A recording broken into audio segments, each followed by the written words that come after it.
Now, Wine Wednesday, sponsored by The Lodge at Columbia Point. It is time for 100% Chance of Wine, and while Jason is live at the Walla Walla Fair tonight, he also found time to visit with a winemaker whose dream came true.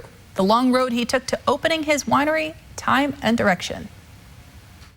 We're in downtown Walla Walla, and from the outside, this looks like many other wineries. But when you go inside, things get a little different. You may think you've stepped into a movie memorabilia shop, but it is home to a relatively new winery, Time and Direction. I sat down with owner and self-proclaimed director of awesome for the shop.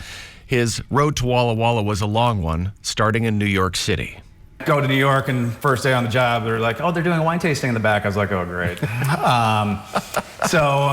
then I really started to get into it. And then, my wife at the time, she got pregnant. And so I decided I needed more stable income than tips, waiting tables. So I went into restaurant management. He eventually showed great passion for wine and got into the sommelier program and ended up going on a wine tasting trip to Washington that included Walla Walla wine. So then I went back to New York and started buying up all the wines that I discovered while I was out here, and had a tasting with Ron Coleman, who was the former owner of Tamarack Cellars here in town, and he told me about the Walla Walla Community College winemaking program, and so that got the wheels turning even more, and I had to convince my wife at the time to let me move 3,000 miles away to learn how to make wine. Now flash forward a couple years, and Steve got the opportunity he was looking for.